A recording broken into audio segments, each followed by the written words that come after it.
ये कहानी है 7 भाई और उनकी एक बहन की। हजारों वर्ष पूर्व झारखंड के दक्षिणी छोटा नागपुर की प्रसिद्ध 7 भाइयों और एक बहन की कहानी पीढ़ी दर पीढ़ी हमारे पूर्वजों के द्वारा नई पीढ़ी को बताई जाती है। इस कड़ी में हमारे बुजुर्गों द्वारा ये कहानी मैं भी सुनता आ रहा हूँ, जिसके अवशेष आज भी छोटा नागपुर की धरती पर मौजूद है, जो झारखंड राज्य के रांची जिले में स्थित बुढ़मू प्रखंड के गिंजो ठाकुर गांव नामक गांव में बिंदु टोंगरी के नाम से काफी प्रसिद्ध है। सौभाग्यवश मेरा पैतृक घर वहां से 15-20 किलोमीटर की दूरी पर ही है। मुझे जब पता चला कि मेरी दादी और दादाजी जिस कहानी को सुनाया करते थे उसके अवशेष आज भी मौजूद हैं, तब से मुझे उस स्थल में जाने की तीव्र लालसा होने लगी थी। जब मैं उस स्थान पर गया तो एक बुजुर्ग जिनका नाम मुन्नीलाल था के द्वारा मुझे पूरे बिंदु टोंगरी का भ्रमण कराया गया और इस कहानी से संबंधित सारे अवशेषों को दिखलाया गया एवं इस कहानी की संपूर्ण जानकारी विस्तार से बतलाई गई।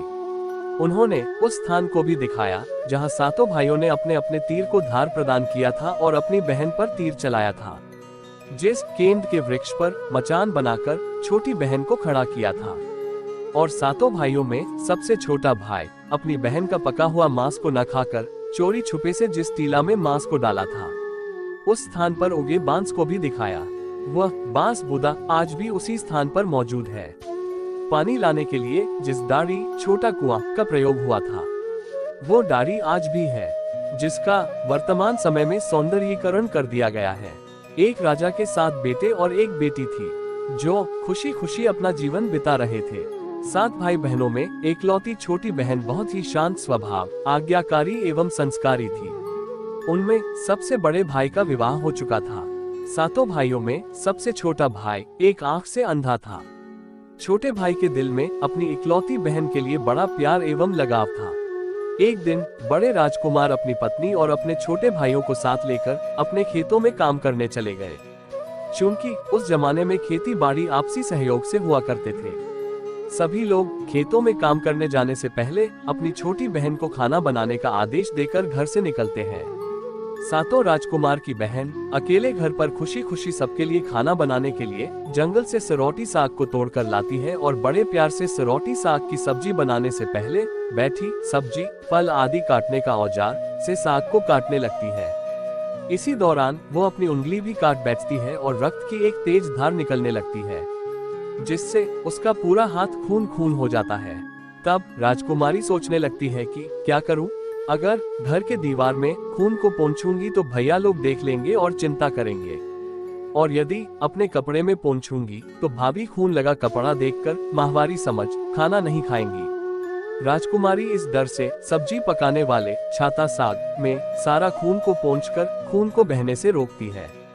फिर इसी खून लगे साग को सब्जी बनाती है। जब उसके सारे भाई और भाभी अपने खेतों से लौटते हैं तो छोटी बहन हमेशा की तरह सभी के लिए साफ थाली में खाना और मिट्टी के लोटे में पीने के लिए पानी देती है, और सभी एक साथ खाना खाते हैं और पके हुए साग को खाकर खाने की जमकर तारीफ करते हैं। और वे सब अपनी बहन से पूछते हैं कि बहन, तुम्हारे द्वारा बनाया हुआ ये साग बहुत बार खाए हैं, परंतु आज की बनी सब्जी का स्वाद बहुत ही अद्भुत लगा। बताओ ना, कैसे और क्या क्या मिलाकर इतना स्वादिष्ट सब्जी बनाई हो? पहले तो राजकुमारी डर से सहम गई कि कहीं भाइयों को पता न चल जाए कि मेरे हाथ की उंगली कट गई है। फिर वो थोड़ा सोचकर बोलती है कि कुछ नहीं भैया, जैसा हमेशा की तरह सब्जी पकाती हूँ वैसे ही तो बनाई हूँ। राजकुमारी अगले दिन सातों भाइयों के अनुरोध पर फिर से एक बार वही छाता साग की सब्जी बनाती है, परंतु भाइयों को पिछले दिन के जैसा स्वाद नहीं मिलता। फिर ऐसा ही अनुरोध 3-4 बार हुआ, लेकिन खून लगे साग का स्वाद उनके मन मस्तिष्क से उतर ही नहीं रहा था। असलियत जानने की जिज्ञासावश सातों भाई और भाभी ने उससे उस दिन के खाना बनाने का तरीका जानने का जिद करने लगे। मजबूरन राजकुमारी को सारी घटना बतानी पड़ी। सच्चाई मालूम होने पर 5वां भाई, जो बहुत ही लालची किस्म का था, उसने बाकी भाइयों से कहा कि बहन का खून इतना स्वादिष्ट लगा तो इसका मांस कितना स्वादिष्ट होगा। ये बोलकर सभी भाइयों के बीच चर्चा करने लगता है। सबसे छोटे भाई को छोड़कर बाकी भाइयों ने राजकुमारी को मारकर उसका मांस खाने को राजी हो गए थे। मांस खाने की सोचकर उन सभी के मुंह से लार टपकने लगता है। भाइयों के मन में स्वादिष्ट खाना खाने के लिए वे कितना लालची बन गए। इसका आभास राजकुमारी को हो गया कि किस प्रकार उसके भाई उनकी मांस खाने की लालसा रखते हैं। एक दिन सातों भाई शिकार खेलने के बहाने राजकुमारी को लेकर घने जंगल में लेकर जाते हैं, जहां पूर्व से निर्मित 4 केंट के वृक्षों पर बने मचान के नीचे पहुंचते हैं, जिस पर अपनी बहन को ये झूठ बोलकर चढ़ने के लिए बोलते हैं कि इस मचान पर जंगली जानवर तुम पर हमला नहीं कर सकेंगे। इस प्रकार सातों भाई अपनी बहन को मचान पर बैठाकर अपना अपना धनुष लेकर शिकार करने का ढोंग करके चले जाते हैं। तब राजकुमारी को पूरा आभास हो चुका था कि आज उसका आखिरी दिन है, लेकिन वो चाहती थी कि उनके भाइयों की इच्छा पूर्ण हो, इसलिए भी वो मचान में जाकर बैठ जाती है।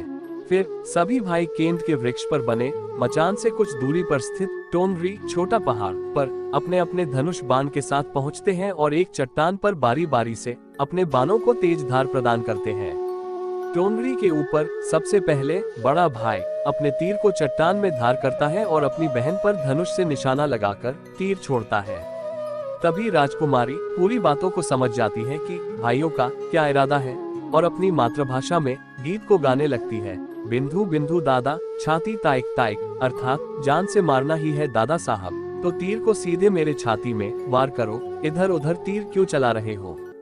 फिर सभी भाई बारी बारी से अपने तीर के धार को तेज करते हैं और राजकुमारी पर निशाना लगाकर तीरों को छोड़ते हैं।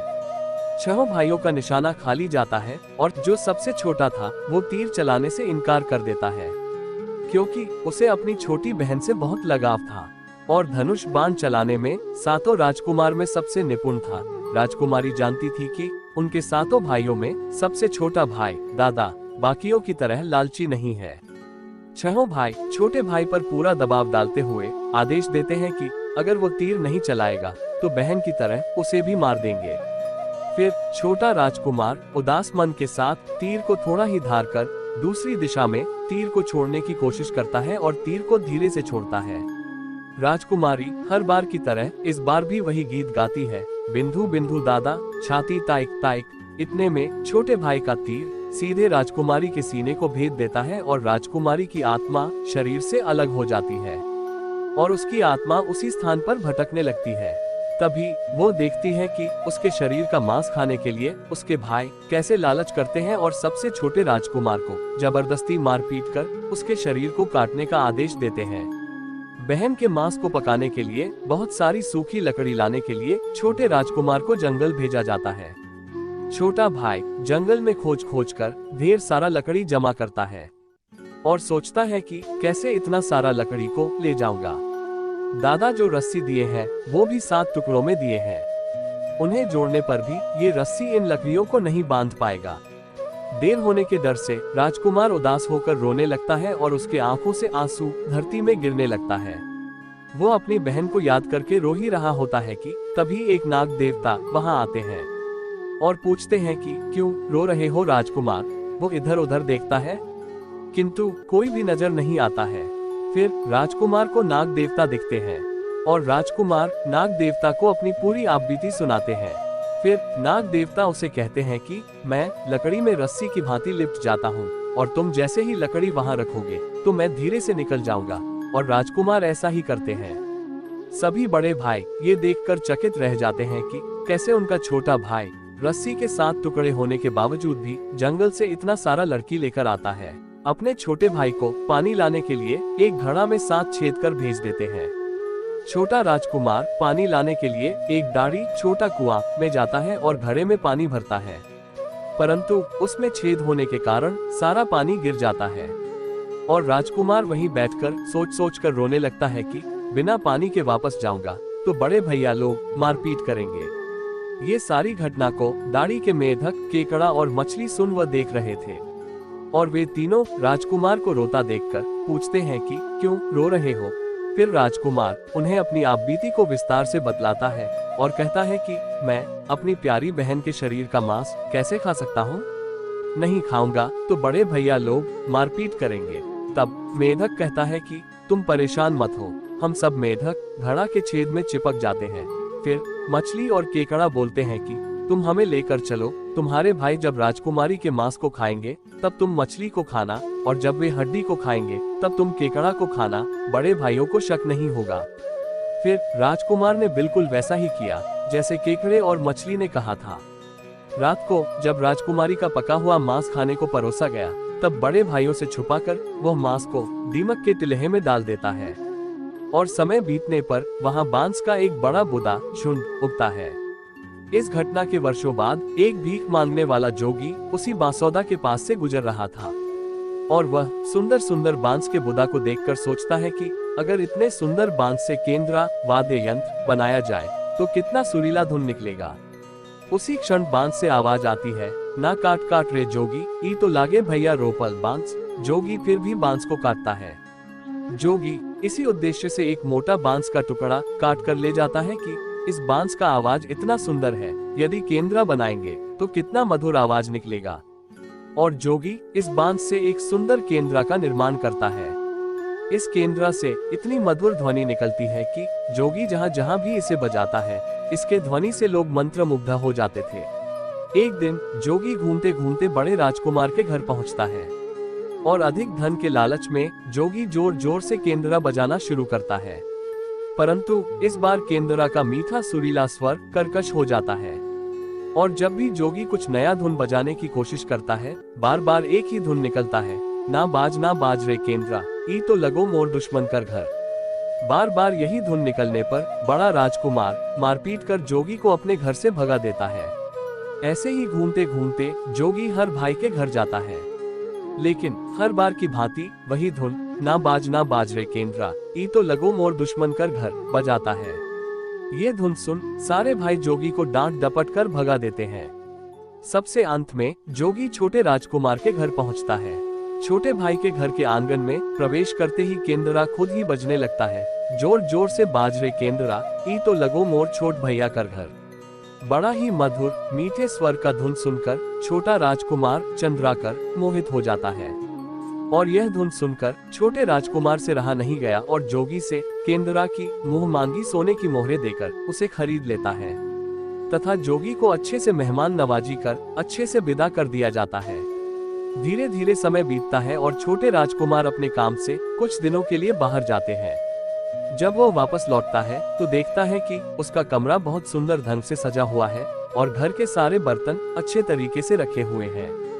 तब छोटा राजकुमार सोचता है कि हमेशा मेरे कमरे की साफ सफाई घर के नौकर करते हैं, लेकिन कभी भी इतना सुंदर सजाया नहीं गया है। फिर राजकुमार अपने नौकरों से पूछताछ करते हैं कि मेरे कमरे को इतना सुंदर किसने सजाया है। नौकरों के मना करने पर राजकुमार सोचते हैं शायद कोई भाभी आई होगी और मेरे कमरे को सजा कर गई होगी। जब भी राजकुमार घर से बाहर काम के लिए जाते, यही घटना हर बार देखने को मिलती और लगातार होने के कारण राजकुमार के मन में जानने की जिज्ञासा उमड़ने लगी कि आखिर मेरे घर को इतने सुंदर ढंग से कौन सजावट करता है। वो अपने भाइयों तथा भाभियों से भी पूछता है, और वे लोग भी सजावट करने की बात से साफ मना कर देते हैं। एक दिन राजकुमार सच्चाई पता लगाने के लिए किसी काम का बहाना कर बाहर जा रहे हैं बोलकर निकलते हैं, और छुपकर पुनः वापस आकर अपने कमरे में रखे खजूर के गोल मोड़े हुआ चटाई के अंदर छुप जाते हैं। कुछ समय इंतजार के बाद राजकुमार देखते हैं कि एक खूबसूरत सी लड़की केंद्रा से निकलकर कमरे के अंदर आती है और सारे कमरे की साफ सफाई कर वापस उसी केंद्रा में समा जाती है। ये देख राजकुमार की आंखें खुली की खुली रह जाती है, चूंकि उस लड़की की शक्ल राजकुमार की छोटी बहन के जैसी ही होती है। राजकुमार अगले दिन फिर से एक बार उसी प्रकार छुप जाते हैं, और जैसे ही वो सुंदर लड़की पूरे कमरे की साफ सफाई का काम खत्म कर वापस केंद्रा में जाने वाली होती है, तब छोटे राजकुमार उस लड़की का हाथ पकड़ लेते हैं और तुरंत केंद्रा को जला देते हैं, जिसके बाद वो लड़की हमेशा के लिए मानव रूप में परिवर्तित हो जाती है, और दोनों भाई बहन खुशी खुशी अपना जीवन जीते हैं।